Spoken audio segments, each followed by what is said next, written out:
Okay, it's breakfast time. So I just got done mowing the lawn. So a little bit sweaty, a little bit disheveled, if you will. I'll clean up and such later, but I'm hungry. I ate late last night. I went to the gym late last night, so I got a late lift. I think I got done maybe about 10:30, so I didn't get done finished. Like once I got done eating, my fast basically didn't start until around until around midnight.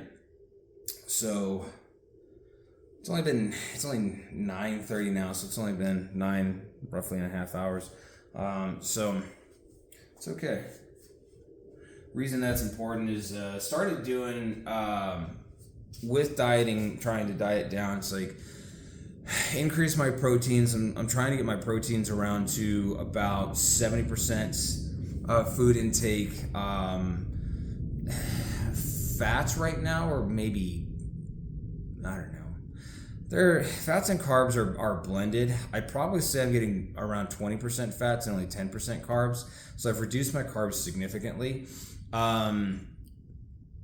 in order to burn a little bit more that storage off.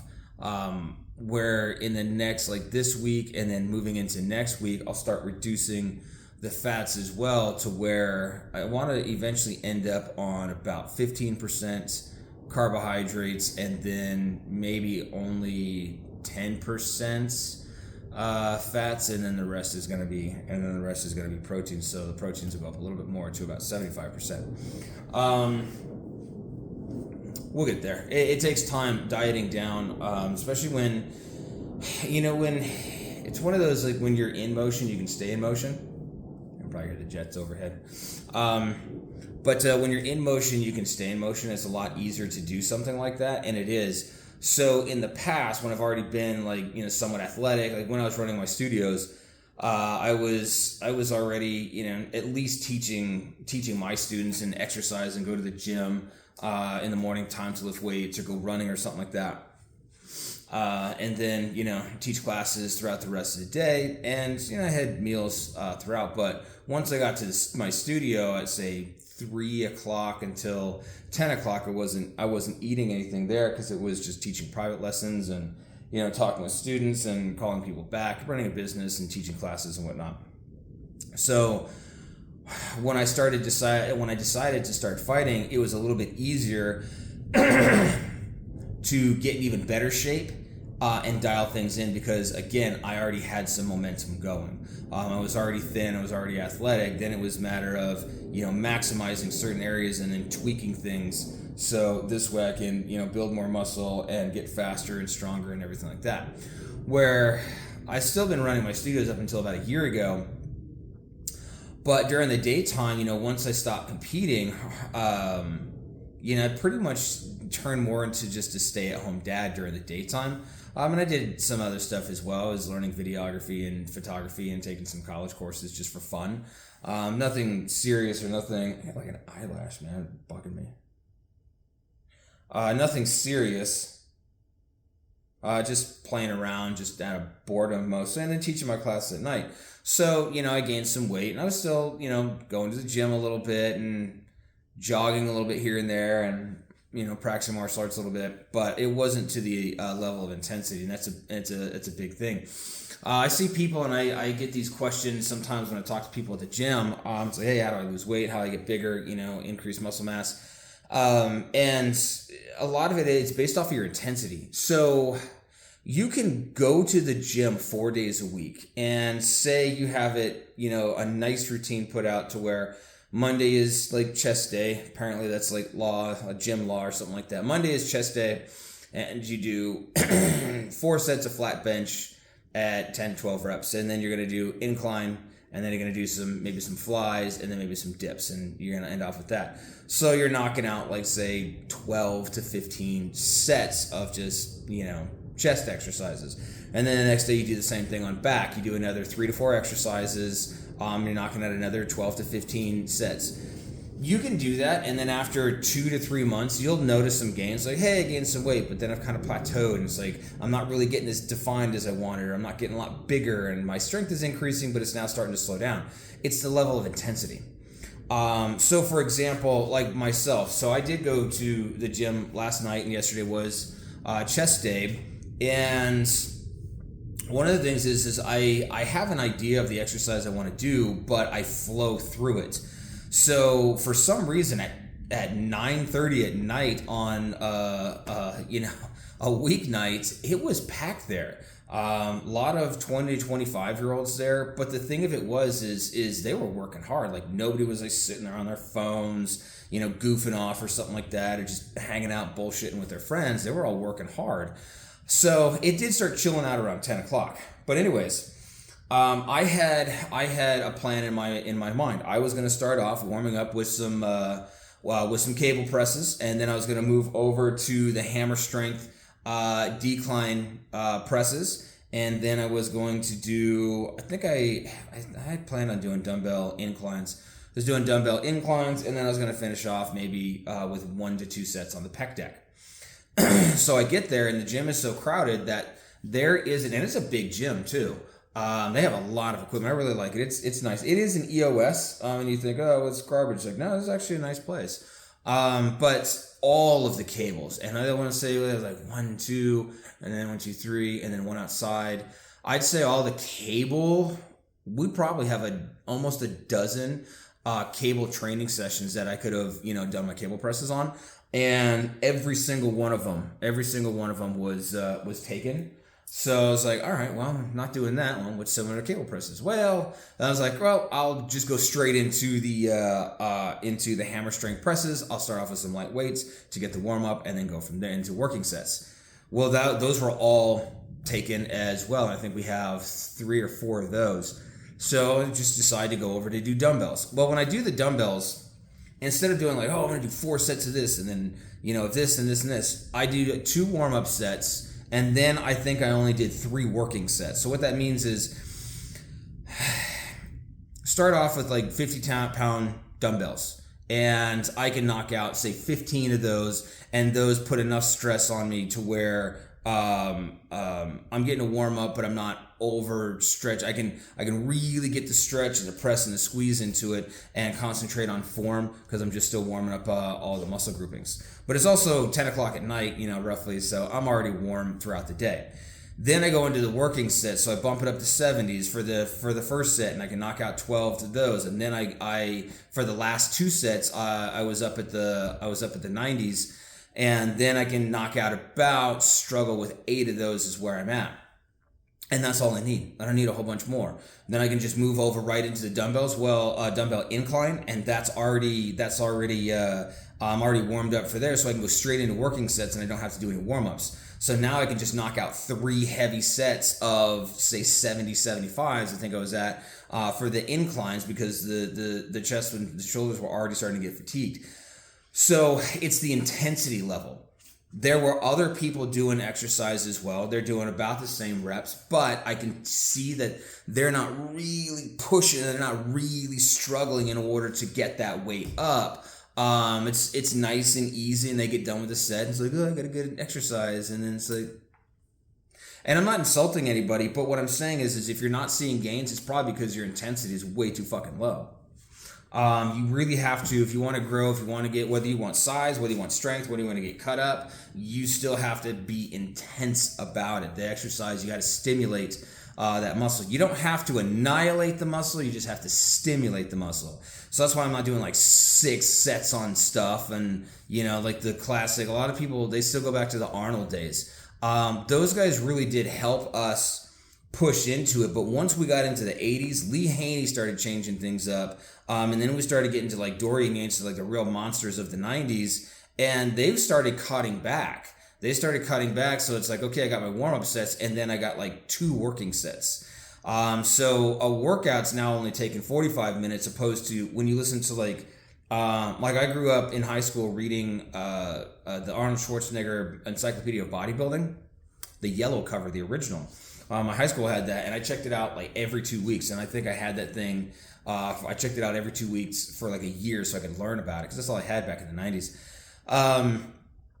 But those guys, they're just like, oh, I'm doing like 20 sets and 25 sets. And then when, like, I read Schwarzenegger's autobiography, the Total Recall My Wild Life, or whatever the hell it's called, he talks about his bodybuilding days back then, and again, knocking out like 20, 25 sets. It's like, that's not necessary. Because then you start listening to like Jay Cutler, and you start listening to Phil Heath, and you start listening to like modern guys, and even like Dorian Yates has gone back and it's like, look, after warm-up sets, you need like 2 working sets to stimulate and to grow. That's it. You don't have to fatigue and annihilate your muscle groupings. So people have the wrong idea. So after all said and done with warm-up sets, I think, let's see, 5 of those, 3 of those.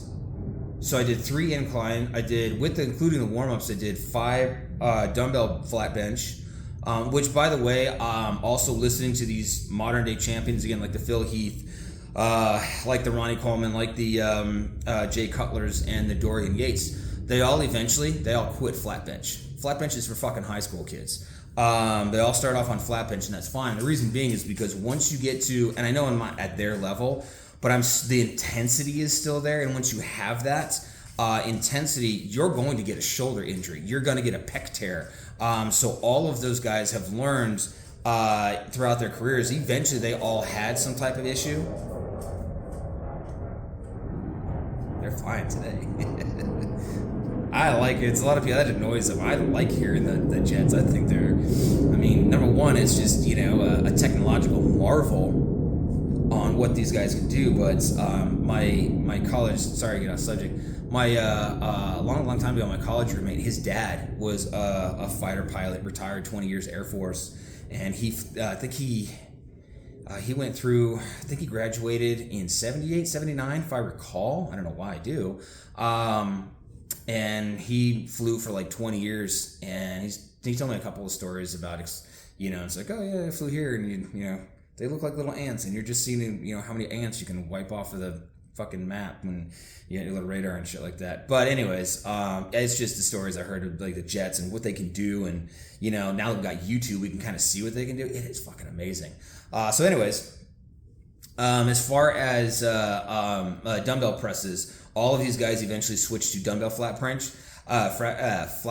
press. Now they'll use barbell on the inclines, and then on the inclines, when they're bringing it down, they're only bringing it down, like they're not touching the chest to get that full range of stretch. They're only going to the chin, roughly right in front of the chin. And the reason being is because anything past that, it's all shoulders. It's engaging very little on the upper pectoralis, and it's all the front delts. So again, you run the risk of a shoulder injury. So they're not doing barbell flat. They switch over to dumbbell, which is nice because then you're activating all the stabilizer muscles throughout your arm joints. And then when they do an incline press, and I personally, I don't like doing barbell because I want to go heavier on that, and I don't necessarily have a spotter. And I'm going to be honest, there's very few of the young kids, and nothing against the young kids, but the reality is most of you fuckers aren't strong enough to be able to spot me. And I don't, if I don't know you, I don't trust you as a spotter, because what I hate, I can't stand the fuckers that do the little 2-finger, I'm just going to lift it up like that. It's like, dude, if you're going to spot me and I'm struggling, I'm starting to dip back down, that means the weight's too heavy. You need to lift that up in a manner to where it keeps the progression going. If you're doing this little 2-finger shit, then, I'm going to get hurt, and that's no. So I don't trust a lot of spotters unless I've worked with you before and I trust you, or I fucking trained you myself. So I know that sounds egotistical and aggressive. I don't care, because this is my life and my body. And honestly, approaching 50, I'm tired of getting hurt. And it's not that it's other people's fault, but most of the time it's other people's fault. I'm tired of getting hurt and having to take 3 to 4 months off to try to recover an injury and, slow my progress. It's very frustrating. So I'm very picky. But yeah, on the incline, I use the Smith machine, so this way it tracks. And then also you use the safeties. I see a lot of people not using the safety blocks on there. So this way, when you do get down there and like, it's too heavy and it locks out, and it's too heavy and you just fatigue, you can still scoot your way out of the bench, opposed to be one of those gym idiots that has to like dump the bar over and they're kind of choking themselves and dumb shit like that. So, you play it smart and you don't play your ego and think about it. You'll be fine. But anyways, I think I did a total of 9 because I did 1 set. By the time I got done, like I said, 5 on the flat bench dumbbell, 3 on the incline dumbbell. I did 1 set on the pec deck and I was done. There was nothing left. But that pec deck set though, it's kind of 3 sets, but it's 1 set because I go as heavy as I can for 15 reps. And then I did a drop set. So whatever I was at, I think it was at 130. I dropped it to 80 and did as many as I could there. And then I dropped it to 40 and did as many as I could there. And then I was like, okay, I'm done. Chest is done. See you next week. So anyways, I know it's talking about acting and talking about working out, but working out is important because again, pretty people get the fucking roles, unless you want to be a background character. I was talking to my son about that because there was a period where he had kind of let himself go in between semesters, like over a summer, and it gained a whole bunch of weight. And I noticed he on his next show, he didn't get a lead role. And so we started talking about it. It's like, in my opinion, I said, here's the thing, and this is going to sound really mean, so, please bear with me, but this industry that we want to get into, acting, filmmaking, whatever it is, so let's speak specifically to actors, it's going to be brutal because it is based off of fucking vanity. Okay, not the best actors always make it. There are actors in theater or who have done, just like independent projects, or you just never really was like, wow, that's a great actor. It's like they really did a great job. Maybe there's an indie movie that's one of your favorites and there's an actor in it. It's like, why are they not like uber famed? Why are they not an A-lister? They may not have the look. They may not have the physique. They may not have, basically, is marketability. Okay. Now, what I've noticed is a lot of some of these actors over time, it's like, they get cast because they're really pretty, male and female, and then over time they become better actors. I'm trying to think someone off the top of my head, kind of started off, kind of shitty and then moved into, there's a whole bunch of people, especially my generation. They start off in something like, I don't know, off the top of my head, I'm thinking of like Ryan Reynolds and Scarlett Johansson and Chris Evans. I don't know why, because they're all kind of my age, and I know they were like, you hear that they were kind of all friends a little bit, and they went through the early 2000s, late 90s, early 2000s, and they were all like childhood actors that started, I don't know, in early teens, preteens, whatever it was. But they got good over time, so that's probably a bad example. But a lot of people don't think Clint Eastwood was a good actor, and some of his roles, and it wasn't until later on that he started getting better. But that's part of getting good at the craft. You're gonna see the actors once they start hitting 40, they're really starting to hit their stride, especially if they've been in the industry, 15, 20, 25 years. Matthew McConaughey, maybe. He started off just playing a fucking dumbass stoner who hit on high school girls in Dazed and Confused, and then moved on from there. And he had some decent roles. Were they bad at acting? No, I don't really think so. I'm thinking like Time to Kill with Sam Jackson, and didn't that have Sandra Bullock in it too? But anyways, my point is you'll get better at the craft. It's, are you marketable? And that's something, listening to people online, producers and filmmakers online, and then and agents, and then watching films, obviously, and then talking to independent people and casting directors here and there, on my limited resource level, is it's about the marketability first, because they really do believe it's like, if you have the look, filmmakers, casting directors, like, okay, it's like, can they deliver a line halfway decent and not sound like a complete fucking tard? Okay, I can work with them. They have the look, they have the image that I'm looking for, and we'll make them act. We'll get them the guidance. They really do believe they can teach anybody. But not everybody has a look. You know, some people. This is going to sound really mean, and if anybody ever watches it, which I don't really have any followers right now, anyways. Within 10 years from now, I'm like super uber famous or some shit, and people come back and be like, "You said this one thing." Sydney Sweeney. Sydney Sweeney is not a good actress, and as the kiddies say, she is mid.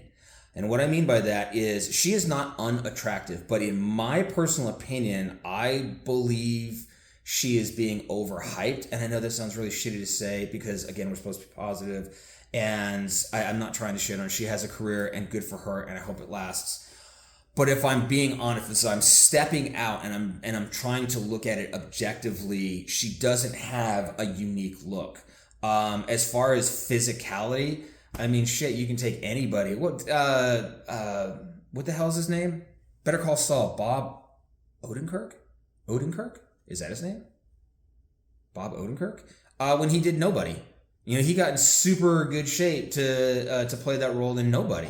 And you look at all of his roles before that, he was never in shape. He was just a regular guy. And then now he's an action hero, and he's going to do Nobody 2 and shit like that. Anybody can get the physical. Basically, from neck down, we can work with that. You know, there's trainers and dietitians and nutritionists that will, you know, make you look like fucking Wolverine, or 300 or some shit like that. But it's up here. It's what does the camera see, and does the camera like you? And I'm not saying that Sydney Sweeney's ugly by any means, a different standard and whatnot.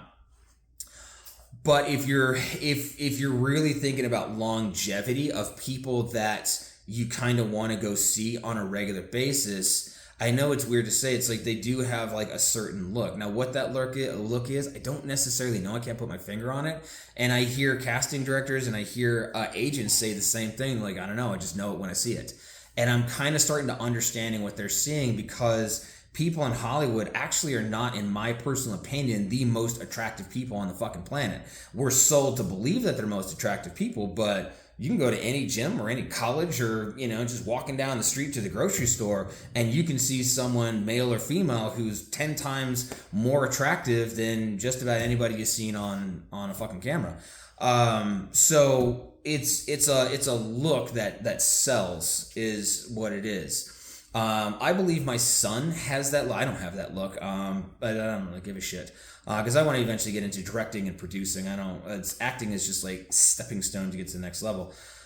But I think my son honestly has that look, and his professors and his agent has said the same thing. It's like, you have a unique look, and he's quite good looking, and I'm quite biased about that. But he has a look that can take him a little bit farther, to be honest. My wife thinks he has. What were we watching? The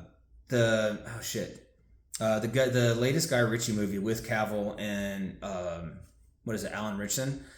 I forget what the fuck it's called. Something about doing bad things to bad people, or whatever the fuck it's called. I don't know.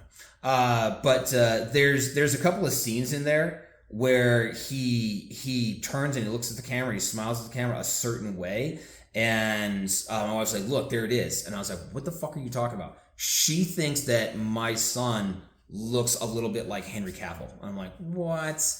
And I never really saw it. And then she's like, "Look," and we're pausing the TV, and a nice big screen TV. She's like, "Go back, pause it there." She said, "Look at that." I was like, "Holy shit, yeah!" The eyes and the cheeks and the jawline.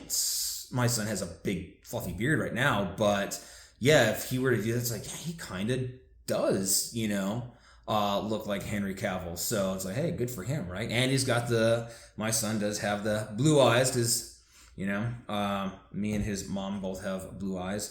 So, you know, it's like, you can easily say that bias. And I didn't see it for a long time, and then she's like, "I'm telling you, he looks like Henry Cavill." I'm like, yeah, he doesn't look like him, like they'd be twins or some shit like that. Like that, what's that one guy, from the White Collar TV show, Matt Broman? Is that it? It's Matt somebody.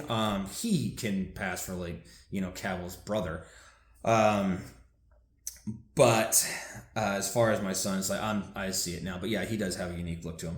So, anyways, that's one of the reasons. And the reason I also say that is, and again, I wasn't shitting on Sydney Sweeney. It's, hopefully there's a long, prosperous career, and she does great. But I don't see it. I know she's trending a lot right now today in 2024, but I don't personally see it. And then watching some of her stuff, I'm like, she's okay. She's okay as an actress. She's like everyone else, to be honest. Nothing significant, nothing unique or whatnot.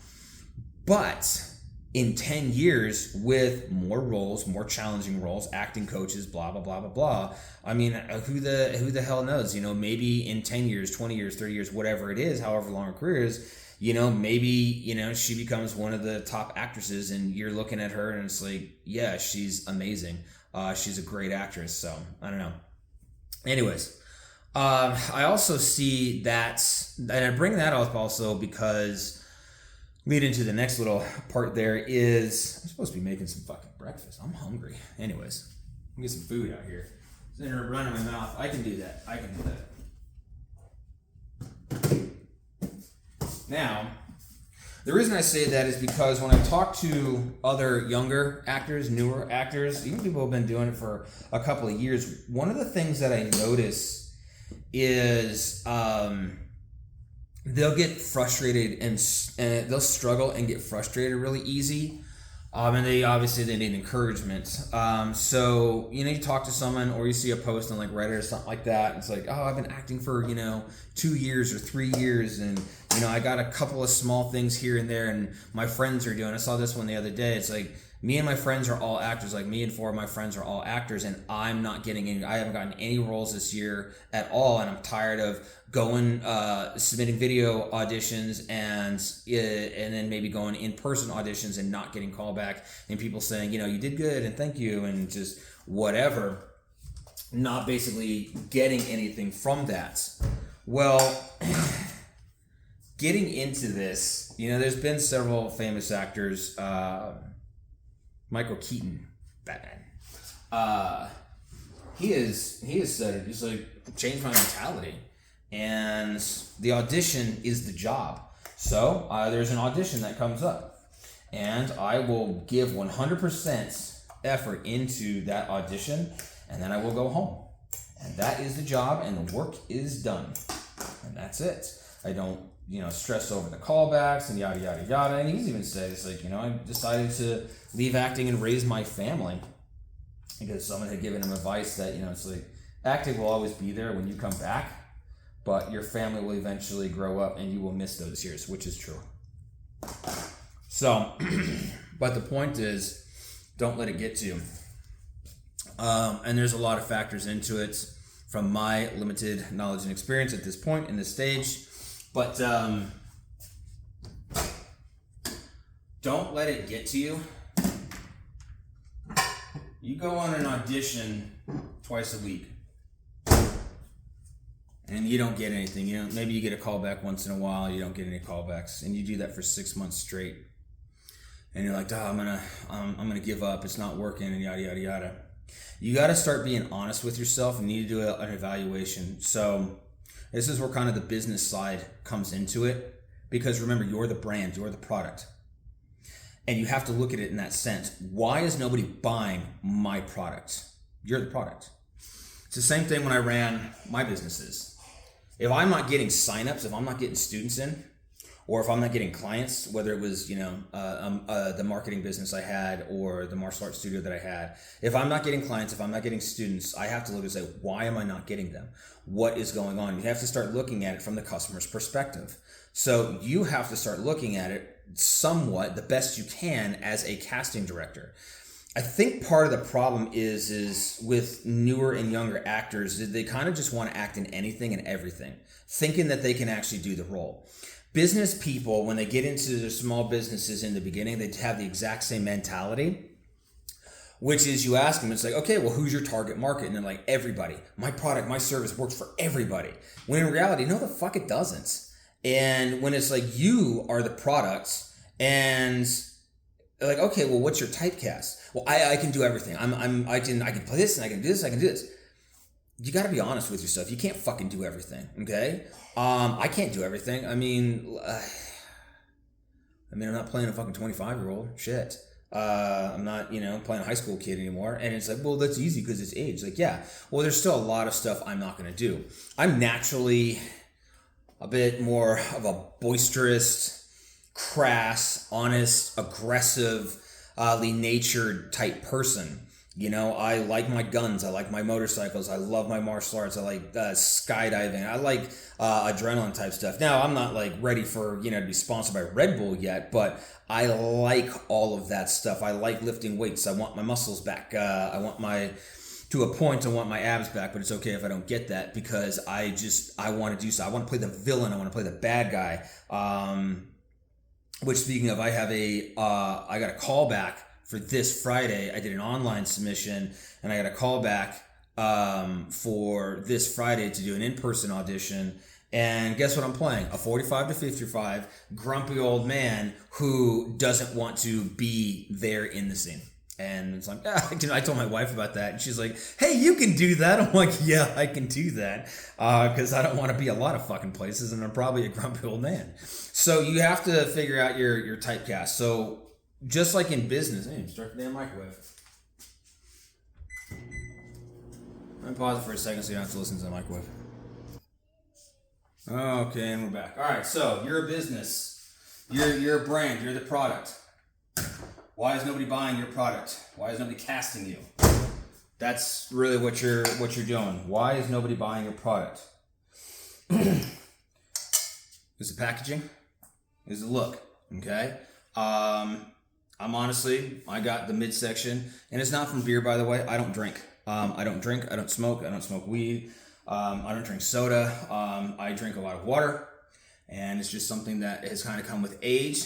It's also come from hormone levels being off, and that's something that I've been working on with my doctor. As you get older, as men get older, our estrogen actually increases. Testosterone decreases and estrogen increases, and so what ends up happening is we get a little bit heavier.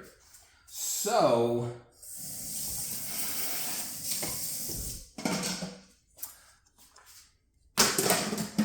I'm working with my doctor on that to keep my estrogen levels lowered. So this way I can build muscle mass and not have a bunch of extra, beer gut and shit like that.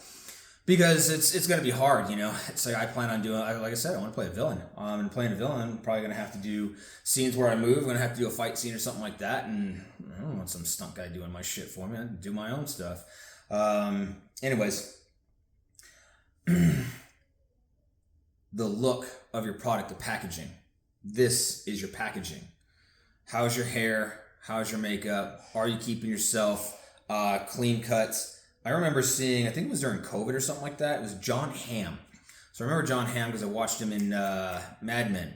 Very good looking man. He has that classic look. He played, what's his name? Really well, I thought. And he had the look for the time frame. Don Draper. He played Don Draper well.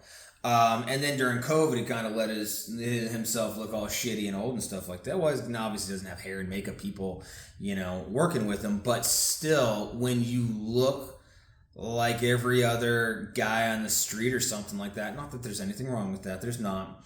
You're not marketable, okay? Your physical fitness, your physical health, chubby guys, fluffy guys, and that's where I was going with my son. I don't think I went on that tangent, but anyways. He had gained weight and he wasn't getting cast as leads. And I told him, I said, fat guys don't get lead roles. And I was just blunt and harsh with him, not to hurt his feelings. He's got thick skin. He's my kid. His mom. Yeah. His mom. She's a go-getter. So he's got thick skin. And it's like, yeah, I knew I need to get in shape. It's like, yeah, chubby guys, fat guys don't typically get lead roles. They really don't. They're the comic relief. They're the buddy, they're, supporting cast or something like that, but rarely will you see, unless it's a comedy, and that's what I told him. I said, are you as funny as Chris Farley? Are you as funny as John Candy? Can you do that stuff? Because if you can't, then you don't want to be as heavy. You don't want to get as heavy as those guys. And those guys are rarities to begin with. So your packaging, this is where your physical health is extremely important. And I'll make some videos talking about that even more in depth later on. Then you have to look at, what else do you got? So just like my business, it's like the packaging. It's like you like my logo, you like my website, you like the images I got, so everything looks good. So you give me a call or you stop by and now you want to come taste test. You want to try a class or something like that. So that's the next thing, which is, again, so thinking about like a martial arts studio, now the potential student comes in or the parent student comes in and like, hey, I want to watch a class, or hey, I want to try a class to see if your product is any good, to see if this is what I'm looking for to fit my needs and my goals of what I have for what I want. Do I want fitness? Do I want self-defense? So now I need to go to you, I need to go to the business, and I need to test that out. So it's the same thing for acting, which is your acting, that's your service, that's your product, and that's what the casting directors and the directors and the producers want to see. Now they want to see if you're any fucking good. They want to see if you actually have some talent. They want to see if you fit the character and the goals that they have in mind with that character and with that project.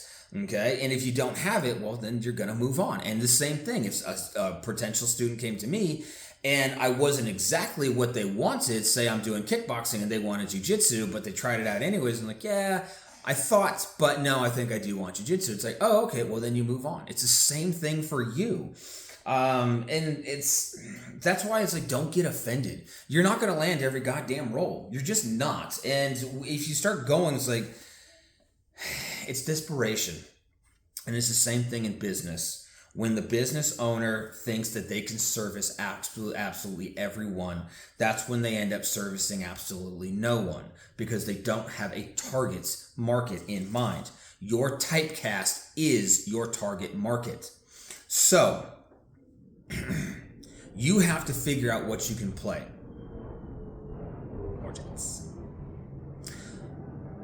I can start off. So how will we do this? So we start off.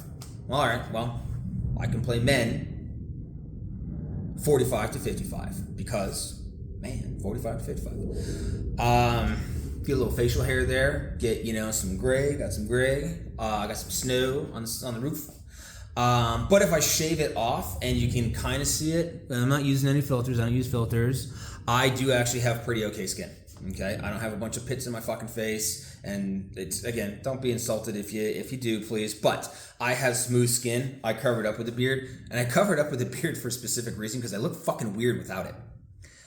From here up, you can see like lines and crow's feet and stuff like that in my eyes. So it's like, oh, okay, well, when I get close enough to you, it's like I can see some of your age, the wrinkles in the forehead, the receding hair. My teenage daughter makes fun of me, by the way. Receding hairline, that type of shit. That's fine. When I shave from here down, because I get a good amount of fats, I get, sleep, I hydrate, I don't do a whole bunch, I don't allow a whole bunch of like negativity all over me and in me and everything like that. So as far as food and diet and whatever, I don't show the age. I don't have, you can see on here, I'm not using any color grading. I don't have any jaundiced looking skin. I have, it's just I get out in the sun, half hour, 45 minutes, 3-4 days a week, so I get a little color. I'm not pasty whites. I don't have all that glistening from being pasty freaking whites like a vampire or some shit like that. So because I keep myself healthy, from here down, honestly, looks about 15 years longer. So it's like kind of like when I shave, it is really baby smooth, and it doesn't look like I'm almost 50. So it looks weird. It's like 50, not like 30, 50, 30. So anyways, I don't even know what the fuck I was going with that, but I can play those. Oh, that's right. I can play those roles. I can play a husband. I can play a dad. At this point, I could probably play a granddad, because even though I'm actually not a granddad just yet, my dad is a granddad, so I can see the interaction. My father-in-law is a granddad, so I can see the interactions, and I can figure out how to play a granddad. Is the thing. Because of my extensive martial arts background, because of, the firearms training and the people in law enforcement and the military that I've trained with, Can I play those roles? Yeah, I can fake those roles. I can play those roles as well. Being a business owner, being a leader, being comfortable speaking in public. Can I play a leader? So like someone who inspires me is Neil McDonough, and he's played a lot of different roles. And what did I see him in yesterday? I saw him in something yesterday. It was a clip. He plays a lot of military personnel. He's played an officer many times in his career. So I can play that. I can play a leader. I can, be a no nonsense, no bullshit, straightforward, crass talking leader, some shit like that. So there's a lot of things I can do. I ride motorcycles. I can play a biker. Like I said, there's a lot of roles. So you start with who you are and then start expanding on maybe any skills that you have or any hobbies that you have. And it's like, well, can you create a character based off of that? And can you play that role?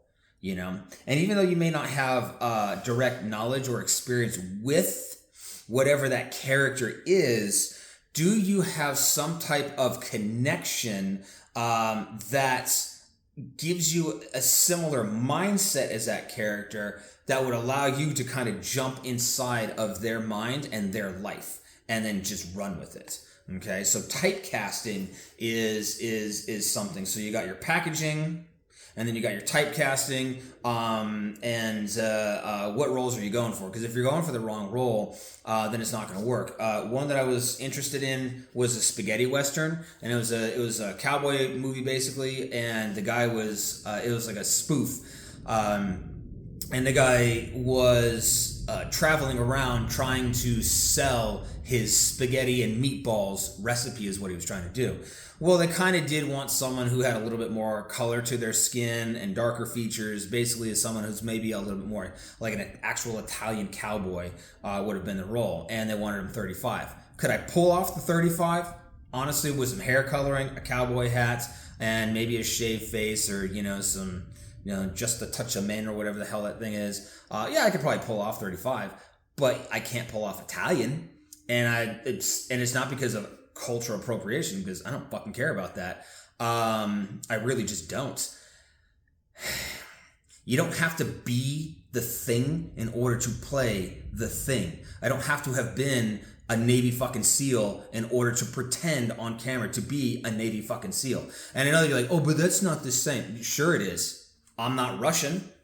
My mother-in-law is Russian. I could go hang out with my mother, and I don't mean Russian like Russian descent. I mean the fucking woman's from Russia. She came here at age 35, married my father-in-law, and blah blah blah.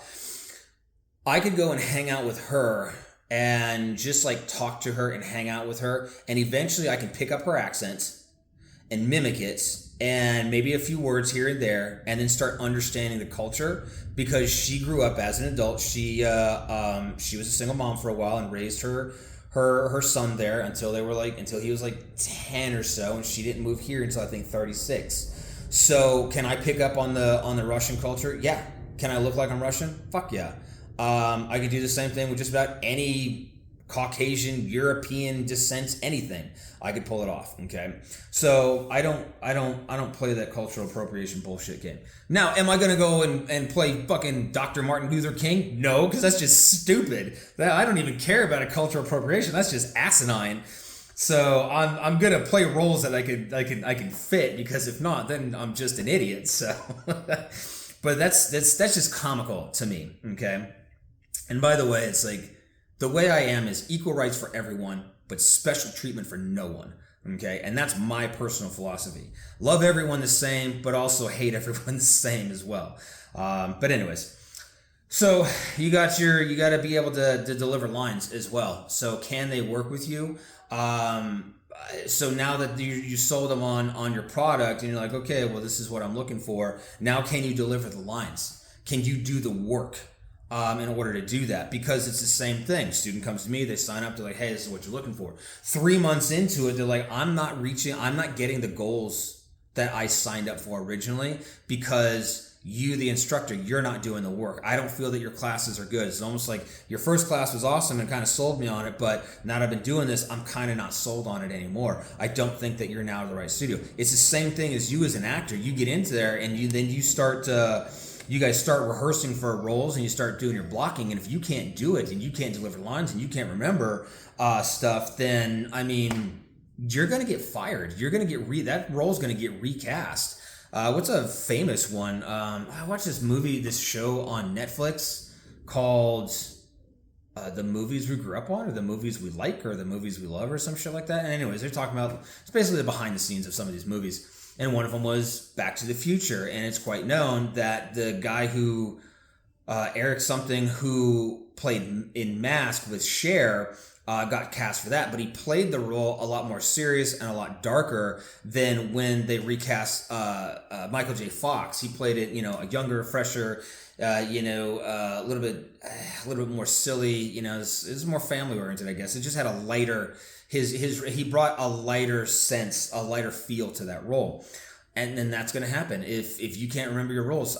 Reading Sidney Lumet's book, Making Movies, is that what it's called? Sidney Lumet's book about making movies. He was talking, there's a part in there in one of the chapters where he's talking about working with Marlon Brando. He's like, Marlon Brando didn't have a big role in my film, and he had this one monologue that was literally like, I don't know, I think he said like 30 seconds long or some shit like that.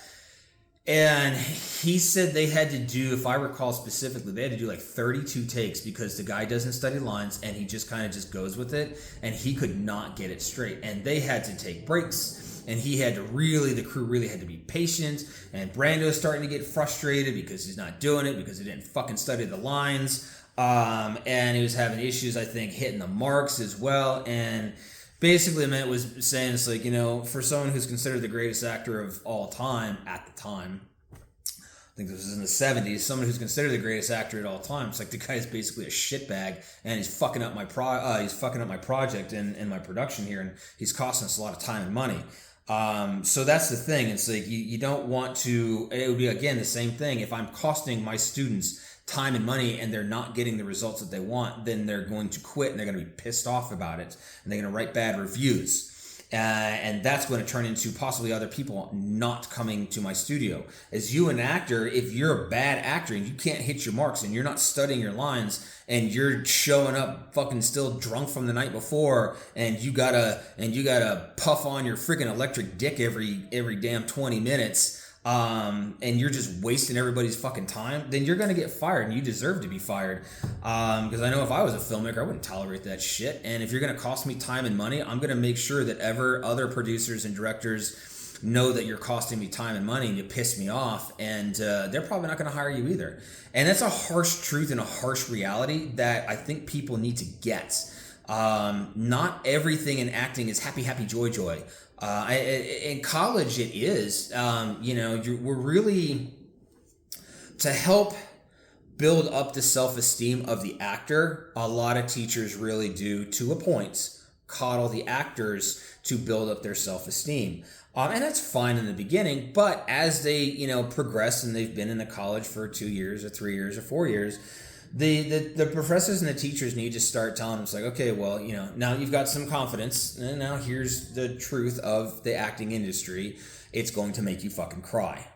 So you got to treat yourself like a business if you're going to survive in any, and this is any industry. This is not just acting. So, but I think that's enough of that. I've been running my mouth for a long time. Now I'm going to eat and finish my black coffee here, since fast went a little bit longer since I've been talking here. But we'll see you next time.